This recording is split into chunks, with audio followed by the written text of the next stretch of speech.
안녕하세요. 전 아이를 키우며 회사에 다니고 있는 30대 워킹맘입니다.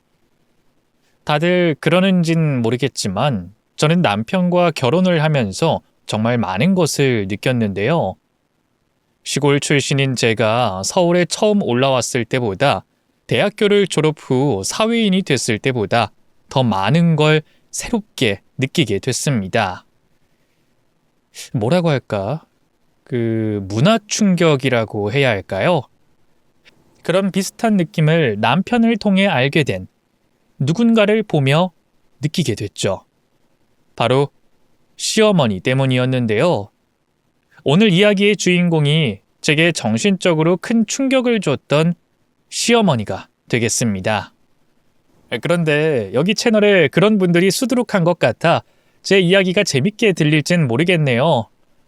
한번 최선을 다해서 제가 겪었던 일들을 재밌게 설명해 보도록 하겠습니다. 저는 시골에서도 정말 시골인 깡촌 출신의 사람인데요. 부모님께서는 농사일을 업으로 하시는 농부셨어요. 두 분 모두 아주 어렸을 때부터 집안일을 도와 농사일을 하셨고 성인이 되시곤 자연스럽게 농사일을 물려받으셨습니다. 그러다 보니 흔히 가방끈이라고 하는 학력이 남들에 비해 짧으셨죠.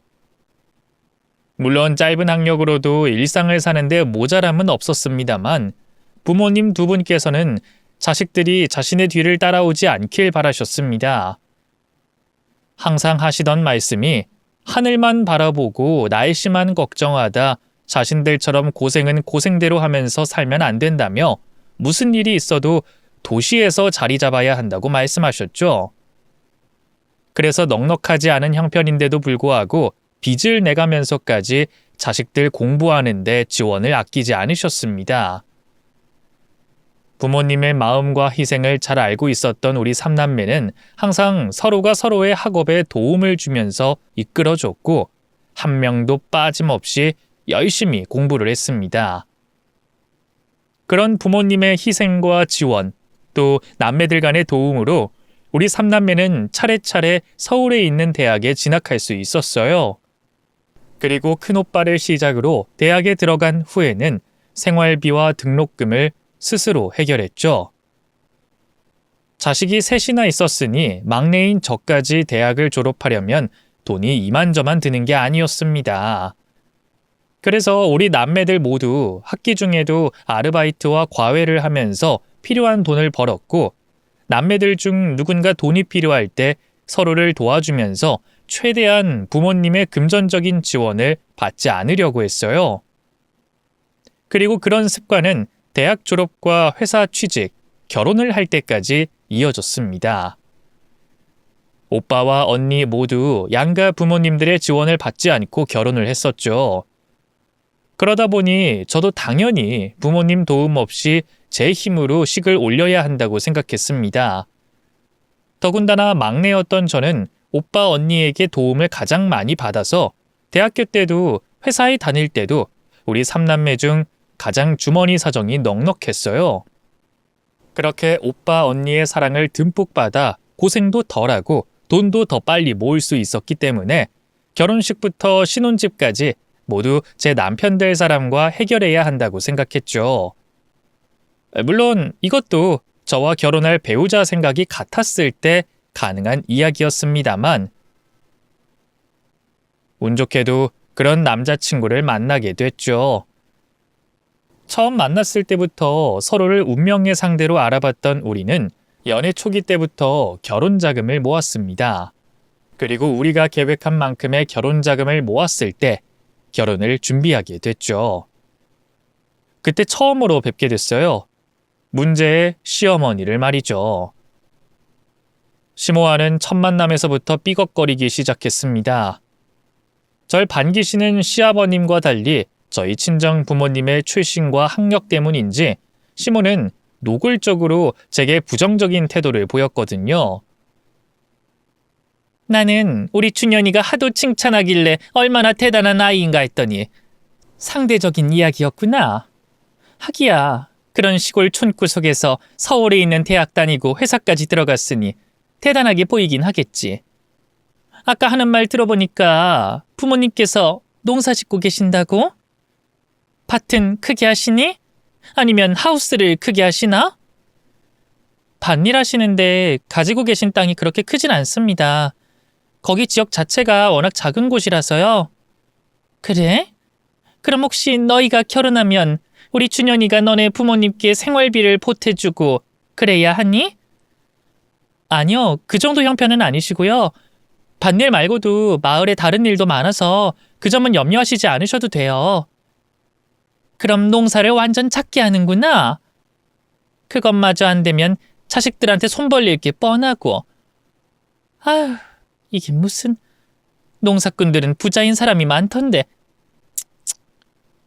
대화 시작부터 부정적으로 나오는 시모를 보면서 기분이 나빴지만 자식 둔 부모 입장에서 당연한 태도라고 생각했습니다. 그래서 저도 불만 갖지 않고 자리에 앉아 있었죠. 이후 몇 차례 저와 저희 집을 무시하는 시모의 발언이 이어졌지만 시아버님께서 시모를 자제시켜 주시면서 나름 분위기는 좋게 대화를 나누고 있었습니다. 그런데 저희 결혼 계획에 대해서 상세히 말씀을 드렸을 때 문제가 생겼죠. 저희가 운용할 수 있는 자금 안에서 결혼을 준비하겠다고 하니 아버님께서는 허락하셨는데 시모가 절대 그렇게는 안 된다며 저희 계획에 반대를 했거든요. 내가 경조사비로 뿌린 돈이 얼만데 결혼식을 너희들 마음대로 해? 그리고 부모 얼굴은 생각도 안 하니?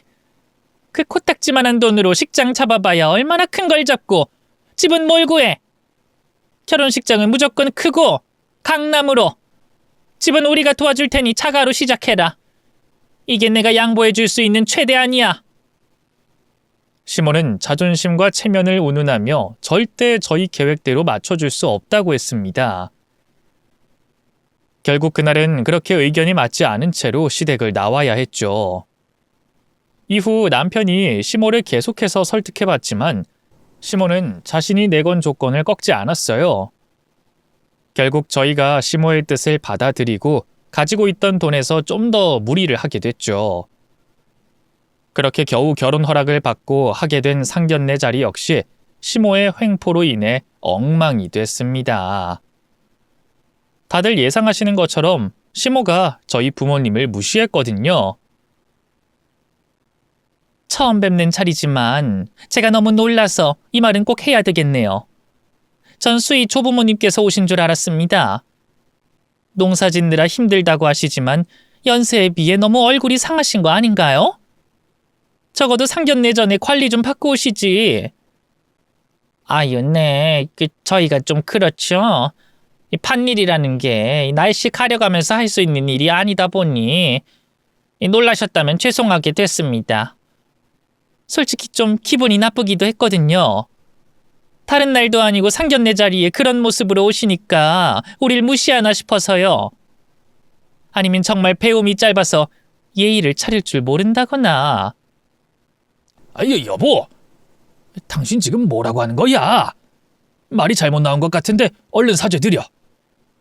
옆에 계시던 시아버님도 깜짝 놀라 다급히 수습할 만큼 시모가 아주 큰 말실수를 저질렀습니다. 아니죠. 고의로 한 말이었으니까요. 미친 소리를 짓거린 거죠. 그 미친 소리를 듣자마자 저도 더는 안 되겠다 생각이 들었어요. 친정 식구들이 다 있는 앞에서 부모님을 욕되게 하는 여자 제 시어머니로 모시고 싶지 않았죠. 그래서 저도 속에 있는 말을 뱉었습니다. 말 조심 안 하세요? 제가 그 주둥이 꿰매드릴까요? 제가 저번부터 참았는데 이렇게까지 나오니까 도저히 안 되겠네요. 나 이 결혼 안 해요. 나도 당신 같은 사람 가족으로 두기 싫으니까. 그리고 배워봤자 얼마나 더 배웠다고 사람을 무시해요? 그렇게 따지면 내가 그쪽 무시해도 되는 거 알아요? 그것도 한참 많이? 아빠, 엄마, 가자. 오빠, 아빠 모시고 와. 이 결혼 끝났어. 화가 나서 한 빈말이 아니었습니다. 정말 결혼을 안 하려고 했어요. 남편을 많이 사랑했지만 제 가족도 그만큼 사랑했으니까요. 그래서 남편과 시아버님께서 연락해오는 설득 전화에도 시큰둥하게 대하며 이별을 준비하고 있었습니다. 그런데 며칠 사이 몸이 너무 안 좋아서 찾아간 병원에서 뜻밖의 소식을 듣게 됐죠. 아무래도 임신 증상 같다며 산부인과로 가보라고 했거든요. 그렇게 찾아간 산부인과에서 임신 판정을 받게 됐고요. 임신까지 한 이상 결혼을 없던 일로 할 수 없었습니다. 하지만 그날 일을 그냥 넘어갈 수 없었던 저는 시모에게 기어코 사과를 받아냈어요. 그리고 비슷한 실수를 저지르지 않겠다고 약속을 받았죠. 이후 제 뱃속에서 자라나는 생명 때문에 결혼은 빠르게 진행하게 됐고 무사히 식을 올릴 수 있었습니다. 결혼식을 올리기 전까지 많은 일이 있었지만 시모에게 약속을 받아내기도 했고 뱃속에 아이도 있었기 때문에 더 이상 스트레스 받을 일은 없을 거라고 생각했어요. 그런데 제 생각과 달리 시모는 결혼 전 약속을 무시했고 종종 저희 신혼집으로 찾아와 스트레스를 줬습니다. 대부분 저와 부모님께서 시골 출신이라는 걸로 건드렸죠. 저는 혹시나 제가 화를 내면 아이에게 영향이 있지 않을까 싶어서 최대한 시모를 무시하려고 했어요. 그리고 남편에게 부탁해 시모가 집에 찾아오지 못하게 해달라고 부탁을 했죠. 남편도 시모의 잦은 방문을 마음에 두고 있었던 터라 제 의도를 빨리 알아차리고 시모가 제게 접근하지 못하도록 막아줬습니다. 덕분에 임신 초기 큰 스트레스 없이 무사히 지나갈 수 있었죠. 이후 시모를 덜 마주치게 돼 큰 스트레스 없이 지내게 됐지만 그래도 아주 가끔 시댁 가족들과 함께 자리할 때는 어쩔 수 없이 보기 싫은 시모와 마주쳐야 했습니다. 그리고 꼭 듣기 싫은 이야기를 듣게 됐죠. 그것도 트집 잡을 게 없으니 요즘 시대엔 동떨어진 이야기를 하면서 어떻게든 제 성질을 긁으려고 하더라고요. 그런데 수희야, 너 둘째는 언제 가질 예정이니? 둘째요? 아직 둘째 생각은 안 해봤는데요. 어머, 둘째 생각을 안 해봤다고? 애가 여자애인데? 그게 왜요? 아니, 아무리 요즘 세상이 딸이 대접받는다고 하지만 그래도 아직은 아들이지. 딸 낳아서 뭐하니? 너만 봐도 네 친정집에 가는 발걸음 횟수보다 우리 집에 오는 횟수가 많잖니. 내가 아들만 둘이 있어서 이렇게 말하는 게 아니라 원래 부모들한테는 아들이 최고야. 너도 어렸을 때 네 오빠 보면서 은근히 차별받는다고 느끼지 않았니? 그리고 딸은 시집가서 그 집 사람 된다. 네가 네 뱃속에 있는 딸도 결국 누군가의 아내가 될 아이고 누군가의 집안의 며느리가 될 사람이야. 딴 집안 될 사람이라고. 네가 촌딱 출신이라 깨어있는 척하고 싶은 것 같은데 세상엔 이치라는 게 있단다. 딸보단 아들이 낫다는 게 그 이치 중 하나고. 그건 아닌 것 같은데요. 어머님 말씀처럼 저만 봐도 친정집에 참 잘하거든요. 제 회사가 여기 있어서 그렇지 제가 친정 근처에 살았으면 방문이 닳도록 찾아갔을 거예요. 아니면 시댁과 같은 거리에만 있어도 저 개인적으로 정말 자주 찾아갔을 거고요. 그리고 저희 부모님은 저희가 어릴 때도 그렇고 다 자란 지금도 그렇고 단 한 번도 오빠와 저희 사이에 남자라고 해서 여자라고 해서 따로 차별한 적 없으세요. 남녀가 아니라 나이에 맞게 책임감을 지어주셨죠. 오빤 지금도 친정집에 오면 순번에 맞게 설거지도 하고 요리도 해요. 그래서 전 딱히 아들, 딸 중에 뭐가 더 좋다 이런 건 모르겠던데. 그건 결국 성별 아니에요? 옛날 사람들이나 아들, 딸 나누고 있지. 가끔 어머님이랑 대화 나누다 보면 굉장히 고지식하다는 생각이 들어요. 좀 지나치게. 아무리 저랑 세대 차이가 많이 난다고 하지만 제 주변의 어머님과 비슷한 나이대 분들에 비해서도 대화가 너무 안 통하는 편이에요. 혹시 주변 분들과 대화는 잘하세요? 잘 안 통하시죠? 그럼 가지고 계신 생각을 좀 열어보세요. 이치에 맞게. 딸아이를 임신한 저에게 그런 말을 하는 시모의 의도를 알고 있었습니다. 시모가 이전부터 손자 노래를 불렀다면 그러려니 하고 넘기겠는데 제가 임신을 하기 전까지만 해도 아들, 딸 가리지 않았거든요.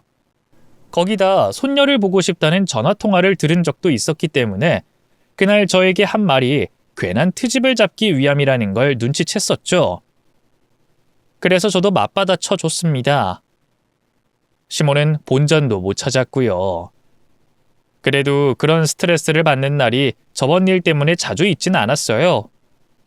가끔 생기는 일만 무사히 넘기면 대부분의 남은 임신 기간 동안 잘 지낼 수 있었죠. 그런데 문제가 하나 생겼습니다.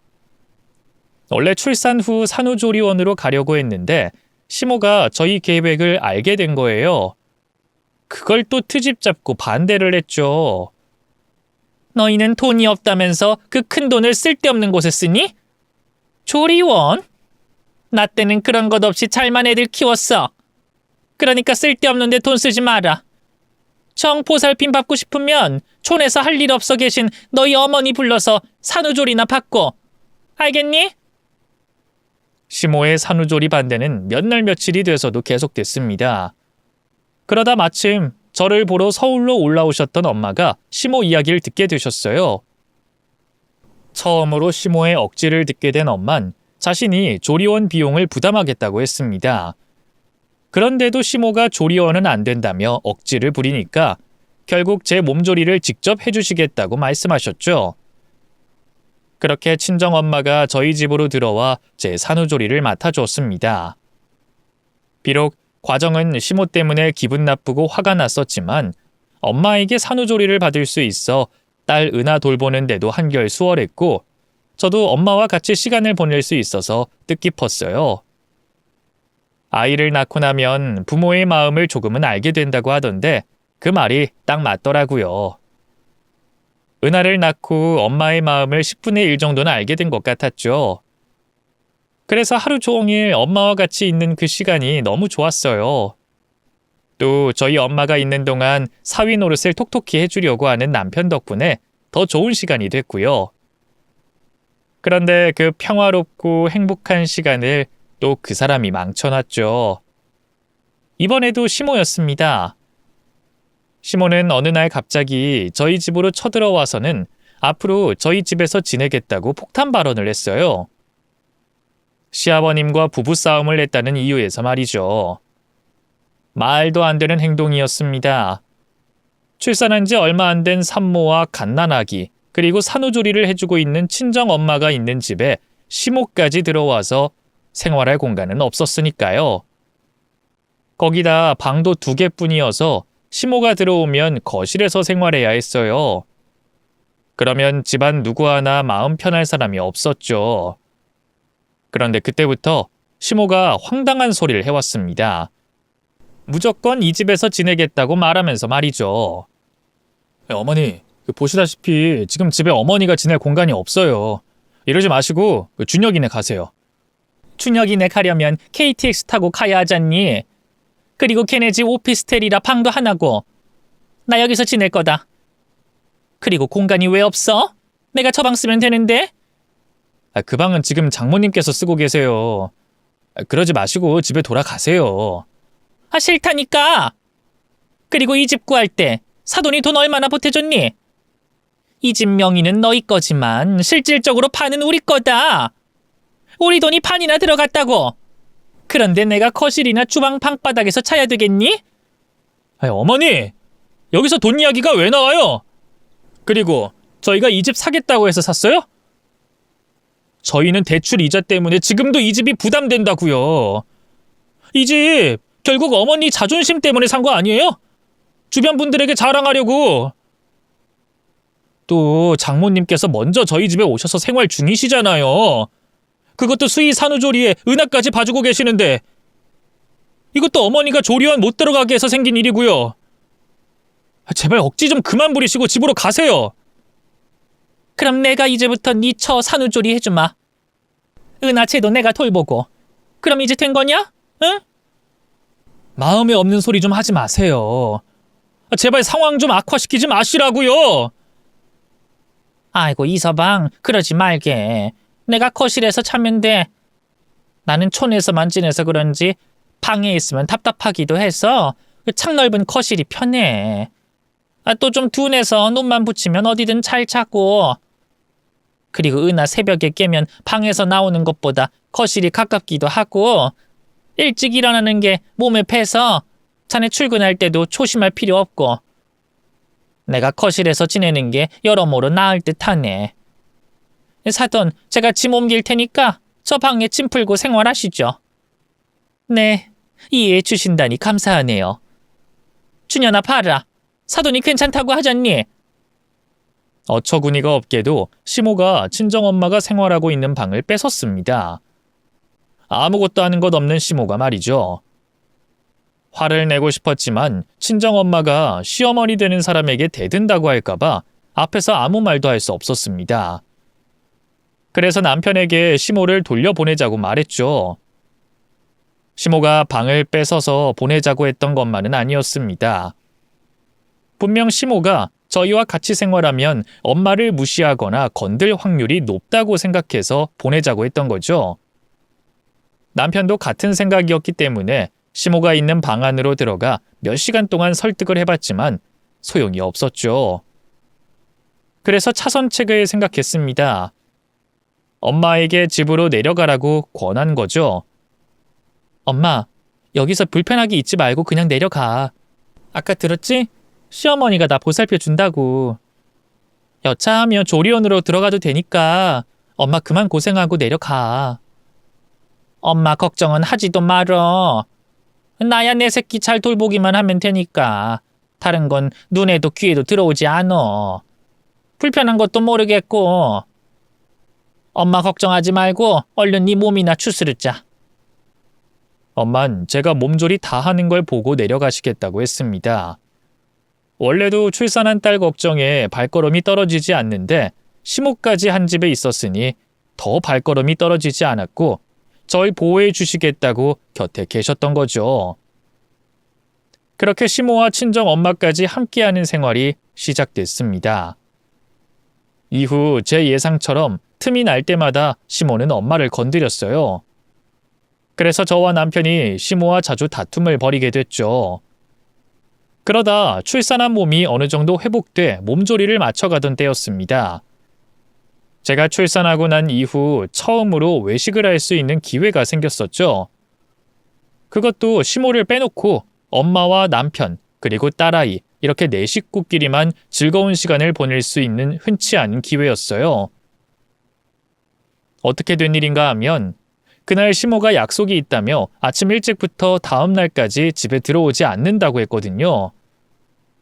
이전에도 시모는 친구들을 만난다고 볼 일이 있다고 집을 자주 나가긴 했었지만 시모 성격이 언제 집으로 들어온다고 말하는 성격이 아니라 집에 있는 식구들끼리 오붓하게 시간을 보낼 수 없었습니다.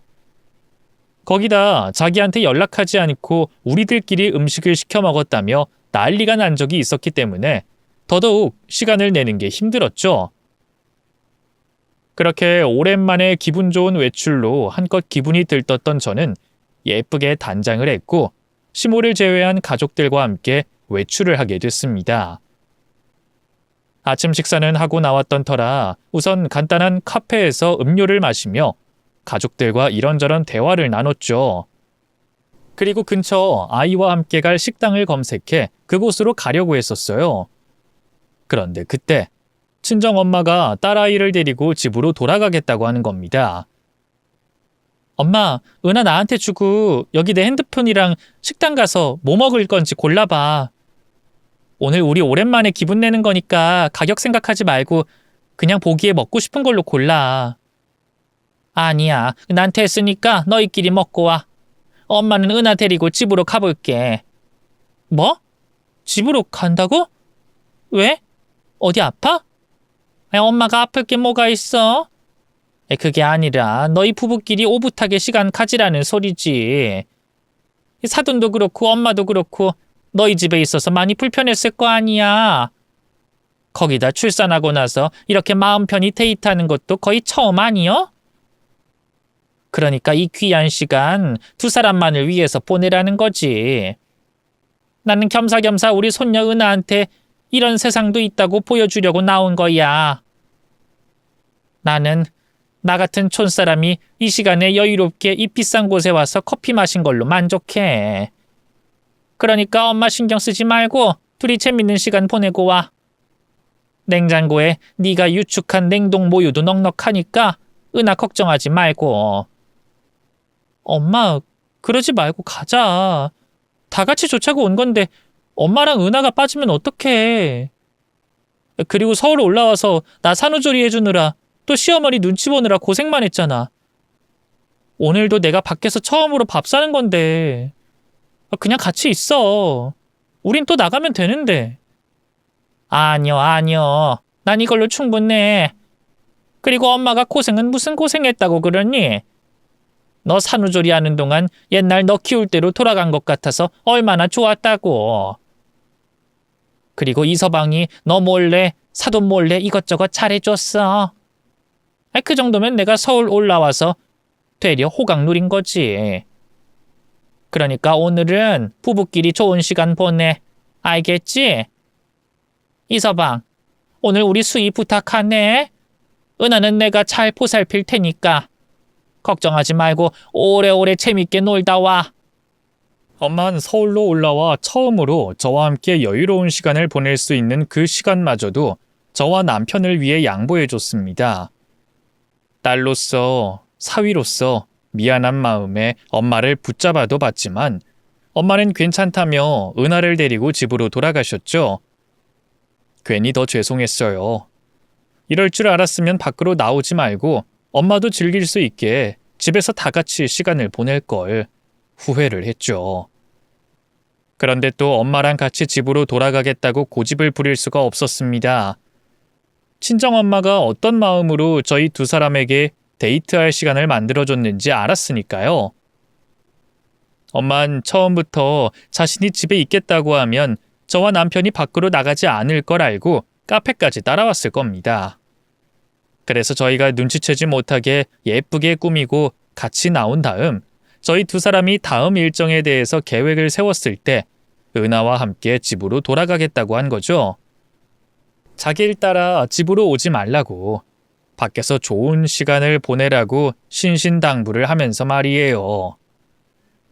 엄만 오랜만에 딸과 사위가 마음 편히 둘이서만 즐기는 시간을 가지길 바라셨을 거예요.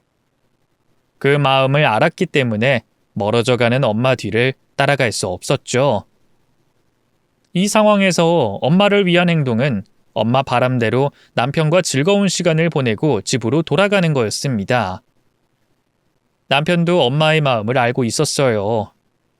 그래서 오늘 하루 재밌게 놀고 집에 돌아갈 때 엄마가 좋아하실 만한 선물과 음식을 사가자고 했죠. 이후 저와 남편은 아주 오래간만에 둘이서 행복한 시간을 보냈습니다. 워낙 오랜만에 하는 데이트다 보니 뭘 하든 재미가 있었지만 더 재밌게 시간을 보내려고 했고 1분 1초도 헛되이 보내지 않으려고 했어요. 그래야 우리가 엄마 덕분에 얼마나 행복했는지 설명할 수 있었으니까요.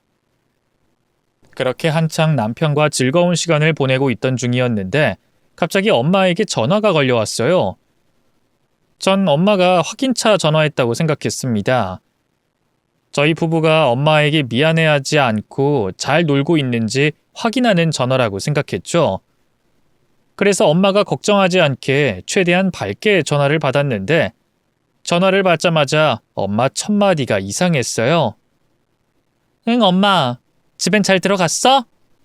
은하가 나 찾진 않아? 수희야, 엄마가 하라는 대로만 해. 이서방 앞에서 어색하게 행동하지 말고. 혹시 지금 이서방이 네 앞에 있으면 안 보이는 곳으로 가서 엄마 전화 받아. 무슨 일인... 다른 말 하지 말고 얼른 엄마 말대로 해. 무슨 일인지 설명도 하지 않고 제게 이상한 요구를 하는 엄마 때문에 혼란스러웠습니다.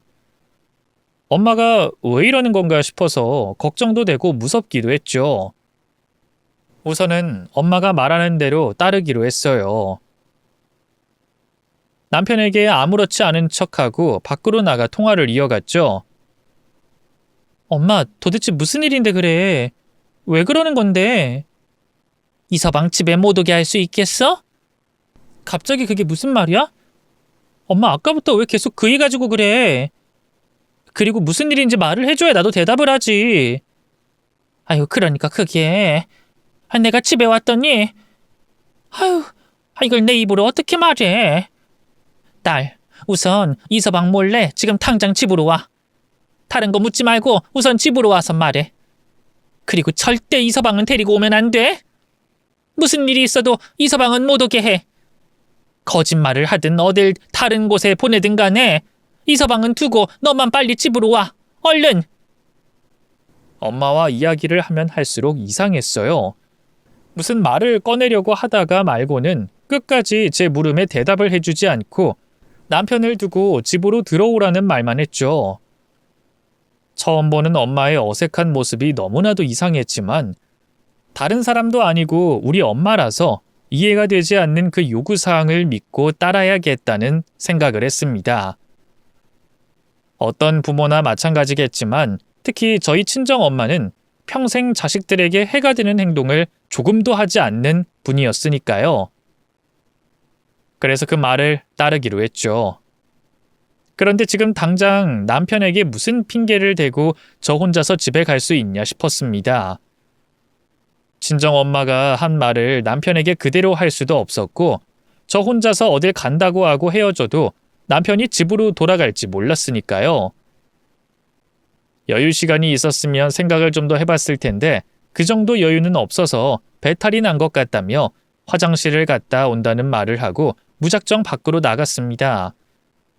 그리고 택시를 타서 집으로 향했죠. 집까지 가는데 20분 정도 걸렸고 당연히 그 사이 남편에게서 톡으로 연락이 왔었어요. 무슨 문제라도 있냐는 남편의 물음에 저는 여자 화장실에 사람이 많다는 핑계를 댔고 좀 더 멀리 있는 화장실로 가는 중이라고 거짓말을 할 수밖에 없었죠. 그렇게 남편에게 거짓말을 하던 사이 집 앞에 도착할 수 있었어요. 그리고 엄마와 마주치게 됐죠. 엄만 집 안이 아니라 아파트 1층 엘리베이터를 타는 곳에 은하와 함께 나와 계셨습니다. 엄마, 무슨 일인데 그래? 너 이서방 데리고 온 거 아니지? 보면 모르겠어. 나 혼자 왔잖아. 그 사람 내가 아직 화장실에 있는 줄 알아. 도저히 떼어놓고 올 방법이 안 떠올라서 화장실 간다고 하고 무작정 나왔어. 내가 거짓말하고 있는 거 금방 들통날 테니까 무슨 말인지 얼른 말 좀 해줘. 그리고 왜 나와 있어? 집에 들어가지 않고. 옷차림 보니까 아예 집에 안 들어간 것 같은데. 집에 무슨 일 있어? 그러니까 그게 엄마가 너희랑 헤어지고 나서 요 앞에서 산책하고 있었거든? 날씨도 좋고 은하 컨디션도 좋아 보여서 그러다 이제 집으로 들어가야 할 것 같아서 올라갔는데 현관 앞에서 이상한 소리가 들리는 거야. 처음엔 도둑인가 싶었는데 목소리가 꼭 네 시어머니 같더라고. 시어머니? 왜 이렇게 일찍 들어왔지? 근데 그게 집에 못 들어가는 거랑 무슨 상관이야? 설마 시모가 뭐라고 할까봐 이러고 있는 거야? 우리끼리 밖에 나갔다고 난리칠까봐? 아니 그게 아니고 집안에서 다른 사람 목소리가 하나 더 들려왔어. 웬 남자 목소리인데 바깥사도는 아니더라. 그리고 들리는 소리가 좀 그런 소리야. 왜 그 민망한 소리 있잖니? 뭐? 아버님 목소리가 아니라고? 엄마 확실해? 아버님이 아니라 다른 사람 목소리라는 거? 그건 확실해. 내가 이전이라면 모르겠는데 서울 올라와서 바깥사돈 목소리를 여러 차례 들었잖니. 요 며칠 전에도 너랑 통화하다 바꿔줘서 얘기도 나눴고 절대 너희 시아버지 목소리가 아니여. 처음 듣는 낯선 남자 목소리였다고. 엄마가 말해주는 놀라운 이야기를 듣고 바로 연상되는 상상이 하나 있었습니다. 시모가 바람을 핀다는 상상이었는데 잘 믿어지지가 않았어요. 설마 싶었죠. 그래서 제 두 눈으로 직접 확인을 해야겠다고 생각했습니다. 그런데 만에 하나 저희 집에 있는 남자의 정체가 시아버님이면 어떡하나 싶더라고요. 자식들 집에서 부부관계를 맺는 게 잘못된 행동이긴 하지만 제 입장에서도 민망한 상황이다 보니 선뜻 집 안으로 들어갈 용기가 나지 않았어요. 확인이 필요할 것 같았습니다. 그 남자가 누구인지는 정확히 알 필요는 없었고 우선 시아버님이 맞는지 아닌지만 확인하면 됐죠. 그래서 저희 집 현관에 귀를 대고 집 안에 남자가 있다는 걸 확인한 다음 아버님께 전화를 걸었어요. 만약 안에 있는 남자가 시아버님이라면 안에서 들려오던 소리가 중간에 끊기거나 제 전화를 받는 목소리가 들릴 거라고 생각했습니다. 그런데 시아버님이 제 전화를 받았음에도 불구하고 집안에서 들려오는 낯선 남성의 목소리는 끊기지 않았죠. 그때 저도 확신을 했습니다. 시모가 바람을 피고 있다는 걸 말이죠. 저는 확신이 들자마자 비밀번호를 눌러 엄마와 함께 집 안으로 들어갔어요. 시모가 다른 말 하지 못하도록 그 현장을 잡아야 한다고 생각했거든요. 그리고 아직도 잊혀지지 않는 그 충격적이고 추한 광경을 목격하게 됐습니다. 시모가 처음 보는 늙은 남자와 알몸으로 있는 그 더러운 장면을 말이죠. 뭐야? 당신들 누구야?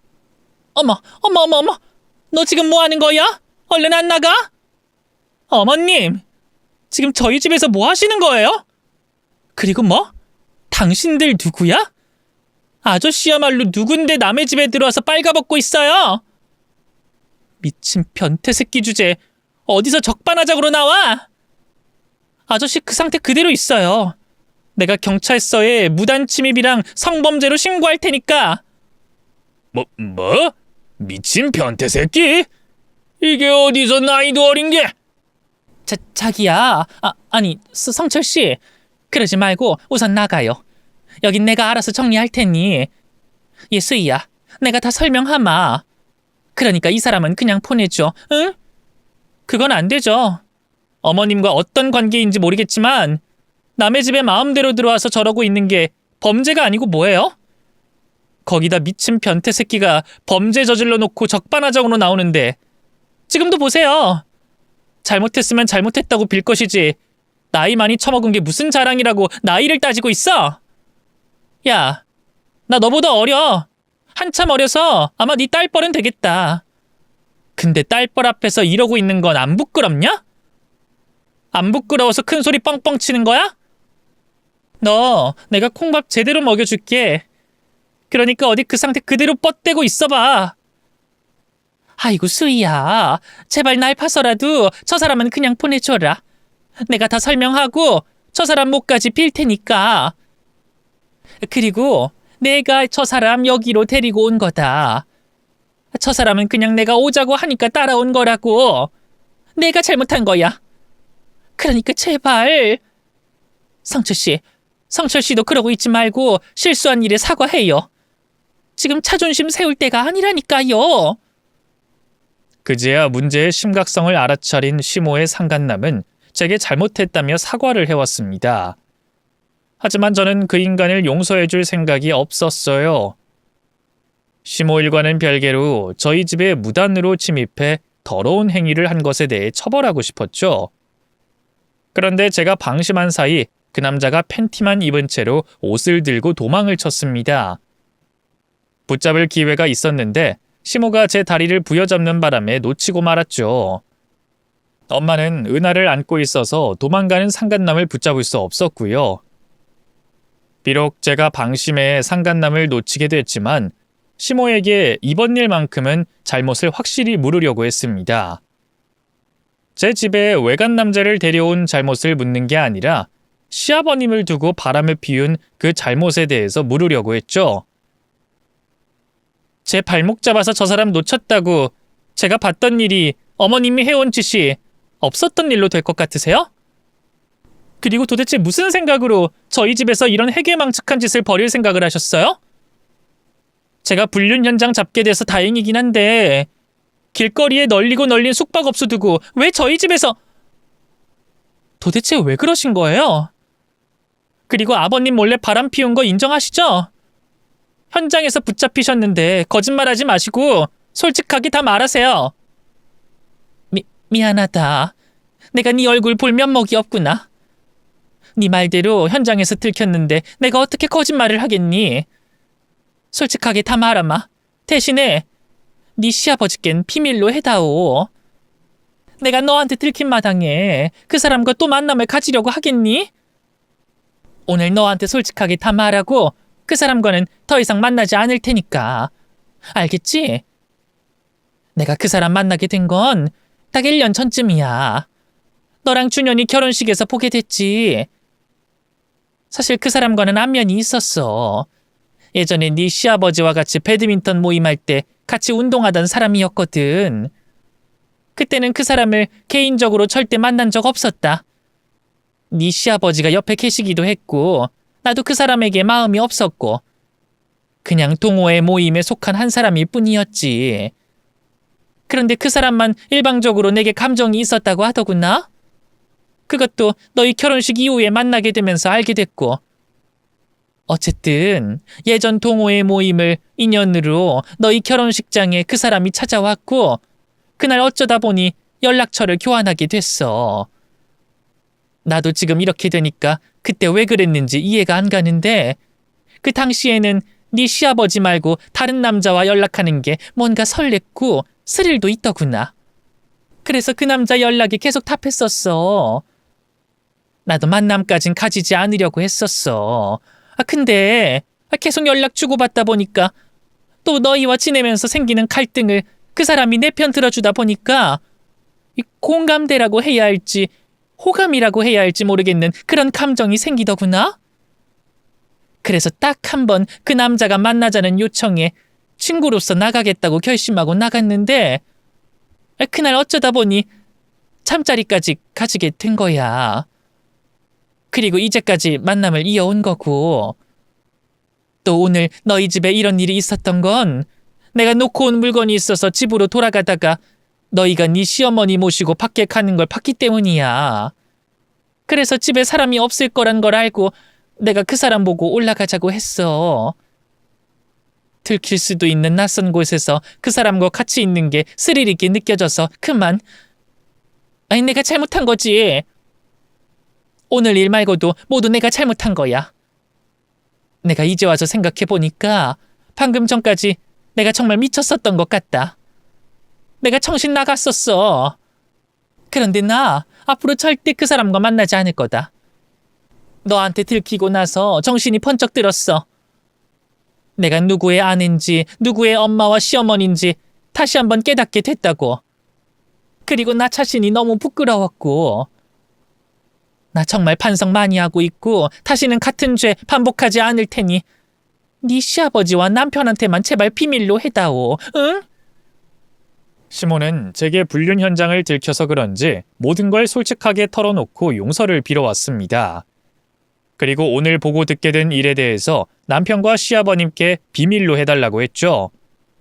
당연히 그럴 순 없었어요. 집안에 득이 되고 선의의 거짓말이 된다면 모를까 집안 사람이 바람을 피운 걸 어떻게 모른 척 눈 감아줄 수 있겠어요. 거기다 지금 당장은 저에게 들켜서 잘못을 빌고 다시는 같은 짓을 안 하겠다고 말하겠지만 뭐든 한 번이 어려운 법인데 시모가 또다시 같은 짓을 벌이지 않는다는 걸 믿을 수 없었죠. 혹시 나중에라도 같은 일이 반복되고 그때 제가 속았다는 걸 알게 된다면 아버님과 남편에게 미안해서 고개를 들 수 없을 것 같았습니다. 그래서 시모에게 안 되겠다고 가족들에게 알리겠다고 말을 했죠. 그랬더니 시모가 조금 전과 180도 달라진 모습으로 제게 화를 내기 시작했어요. 싫어요. 아니, 안 되겠어요. 이건 아버님께서 아신 다음 판단 내리실 일이라고 생각돼요. 저야 아버님께서 이번 일을 그냥 넘어가시겠다고 한다면 따를 수밖에 없는 입장이니까요. 그래서 아버님께 오늘 보게 된 일 그대로 말하겠습니다. 어머님께서 반성하는 모습까지 말이죠. 대신 남편에겐 표내지 않고 모른 척하고 있을게요. 아버님께서 어떤 결정을 내리실지 모르니까요. 뭐? 내가 이렇게까지 말했는데 끝까지 말하겠다고? 내가 이렇게 반성한다고 그 사람과 만나지 않겠다고 하는데? 너 날 가지고 노는구나. 이제까지 내가 널 괴롭혔다고 너 이렇게 나오는 거지? 조금 전만 해도 내가 솔직히 말하면 입 다문다고 했으면서 약점 잡고 나니 사람을 기만해? 제가 언제 입을 다문다고 했어요? 그건 어머님께서 혼자 물으시고 혼자 대답하신 거죠. 그럼 내가 미친년처럼 줄줄 내 허물을 다 말했다는 거냐? 난 네가 비밀로 해준다고 해서 솔직하게 다 말했던 거야. 이 망할 년. 내가 지 같은 년을 며느리로 받아줬더니 그래. 어디 한번 우리 남편한테 오늘 있었던 일 말해봐라. 그 사람이 그 이야기를 믿는지 한번 두고 보자. 내가 다른 건 몰라도 이제까지 남자 문제 관련해서는 말썽을 일으킨 적이 한 번도 없었어. 그런 내가 바람을 폈을 거라고 그이가 의심할 것 같아? 그리고 너 증거 있냐? 내가 바람 피웠다는 증거 있어? 증거도 없는데 내가 바람 폈는지 안 폈는지 어떻게 설명할 거야? 게다가 넌 네 엄마 일로 나에 대한 감정도 안 좋잖아. 난 널 지 엄마 복수심에 눈이 먼 거짓말쟁이 며느리로 몰아가면 돼. 그 사람 안 만나면 그만이고. 그리고 넌 이제 앞으로의 결혼 생활이 생지옥이 되는 거야. 네가 내 남편한테 오늘 일을 말하면 내가 가만히 있을 것 같아? 이제 어쩔래? 어쩔 거야? 시모 말을 듣게 되자 그제야 아차 싶었습니다. 저도 이런 일이 처음 있는 일이다 보니 현장을 잡았다는 생각에 불륜에 대한 증거를 미처 생각하지 못했어요. 물론 아버님께서 제 말을 안 믿는다고 확신할 수는 없었지만 증거가 없었으니 시모가 바람을 폈다는 건 제 주장에 불과했습니다. 그런데 그때 현관 쪽에 있던 엄마가 나와 증거를 시모에게 내밀었습니다. 우리 딸한테 정신 팔려서 나를 잊었나 본데 여기 내가 그 증거들 다 찍어놨습니다. 여기 두 사람 홀딱 벗고 있는 사진 보이죠? 그리고 그 남자가 밑으로 내려가길래 따라 내려가서 무슨 차량 타는지 차량 번호는 뭔지도 찍어놨어요. 또 이 아파트에는 CCTV 없답니까? 사돈이 무시하는 우리 마을에도 CCTV가 몇 대인데 사돈과 그 남자가 들어오는 영상이 하나도 안 남아있을까요? 친정엄마가 내민 휴대폰 사진을 본 시모는 얼굴이 일그러지기 시작했어요. 그리고 저희 모녀 때문에 자신의 인생이 망하게 됐다며 욕을 하기 시작했죠. 이 촌땅 미친년들! 그냥 시골에 처박혀서 살 것이지 왜 서울에 기어 올라와서 일을 이 지경으로 만들어? 그래, 네 년이 문제야. 이 쓰레기 같은 년이 지 주제도 모르고 내 아들과 결혼하겠다고 설쳐서 이렇게 된 거라고. 야 이년아, 이 쓰레기 같은 년아. 남의 가정 파탄 내니까 좋아? 네 시아버지 호래비로 만들고 네 남편 인생의 엄마를 없애서 만족하니? 내가 촌땅 네 년을 끝까지 반대했어야 했는데 내가 죽더라도 혼자는 못 죽겠다. 내가 네 년 얼굴에 평생 지워지지 않을 상처라도 내야 앞으로 남은 생을 마음 편히 살겠어. 그래요. 어디 한번 해보세요. 며느리라고 이제까지 당하고만 있으니까 제가 만만해 보이죠? 아이 소희야, 너는 은하 데리고 나가 있어. 그리고 엄마가 부르면 그때 들어와. 어서. 엄마. 너 출산한 지 얼마나 됐다고 그래? 그리고 갓난아기도 있는 애가 어딜 나서. 은하 놀래니까 밖에 나가 있어. 엄만 은하를 제게 건넨 다음 집 밖으로 나가 있으라고 했습니다. 자신이 시모를 상대하겠다고 말씀하시면서 말이죠. 저는 은하 때문에 어쩔 수 없이 밖으로 나갈 수밖에 없었어요. 그러면서도 엄마를 걱정하지는 않았어요. 사실 제가 그곳에 남아 있으려고 한 것도 엄마가 걱정됐던 게 아니라 시모가 걱정됐기 때문이었어요. 저희 엄마 어렸을 때부터 그 연세까지 평생 밭일하셔서 힘이 웬만한 남자보다 더 셌거든요.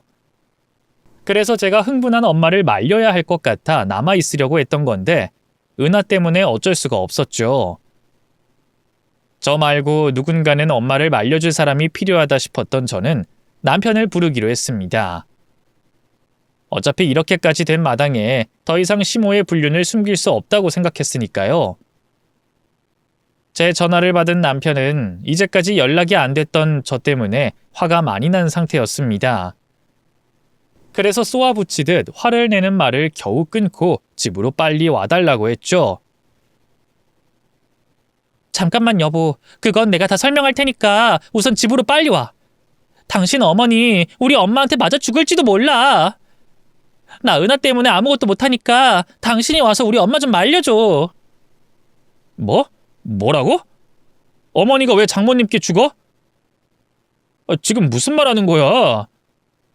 당신 어머니가 우리 집에 딴 남자랑 바람 피운 걸 엄마가 목격했고 내가 찾아와서 하여튼 당신 어머니가 바람 핀 것만 알면 돼. 그것 때문에 우리 엄마한테 된통 당하고 있고. 얼른 와. 알았지? 황당해하는 남편에게 필요한 내용만 설명하고 곧장 집으로 들어오라고 했습니다. 그런데 남편이 도착하기 전에 상황은 종료가 됐어요.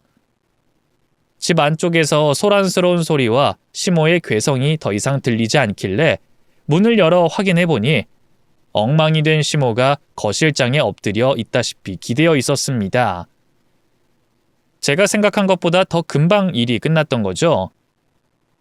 엄마는 아무 일도 없었던 것처럼 어지러워진 집안을 정리했고 그 사이 남편이 집으로 들어왔어요. 그리고는 엉망이 된 시모를 보고 놀라며 무슨 일인지 물어봤죠. 저는 오늘 있었던 일에 대해 빠짐없이 설명했고 못 믿겠다는 표정인 남편에게 엄마가 찍은 사진을 보여줬습니다. 그 사진보다 더 정확히 오늘 일을 설명해주는 증거는 없었으니 남편도 시모에게 따로 확인하지 않고 모친의 불륜을 사실로 받아들이게 됐죠. 남편이 시모의 불륜을 받아들인 다음에는 아버님께 언제 이 사실을 말씀드릴지 상의하게 됐습니다.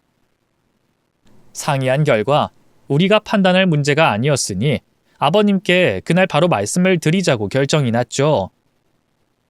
우리들의 결정에 시모는 당연히 한 번만 봐달라며 빌어왔지만 저희 엄마가 눈치를 줘서 조용히 입을 다물 수밖에 없었습니다. 그리고 저희가 결정한 것과 같이 아버님을 집으로 모시고 와서 오늘 있었던 일에 대해 모두 말씀드리게 됐죠. 저희 이야기를 들으시던 아버님께서는 시모 입으로 직접 그동안의 일을 듣길 원하셨고 그 이야기를 다 듣고 나서는 미련 없다는 듯이 당장 내일부터 이혼하자고 말씀하셨습니다. 어떤 일이 있어도 시모와 다시 잘해볼 생각이 전혀 없으니 괜히 시간 낭비하지 말고 최대한 빨리 이혼하자고 말씀하셨죠. 이후 아버님 말씀처럼 이혼은 빠르게 이뤄졌어요. 아버님께서는 이혼 소송이 아닌 합의 이혼을 해주는 대신 시모의 불륜을 소문내지 않기로 하셨고 재산 역시 아버님께서 떼어주는 만큼 시모가 가져가기로 약속했죠. 아버님께서는 다른 것보다 조금이라도 더 빨리 그리고 조용히 시모와 이혼하고 싶으셨던 것 같습니다. 다행히 그 바람대로 조속히 해결됐고요. 사실 이번 일이 엄마와 제가 이렇게 해야 했었던 행동이었는데도 불구하고 아버님을 홀로 계시게 만든 것 같아 시댁 가족들 마음에 상처가 될 일을 불거지게 한 것 같아 마음이 좋지 않았습니다.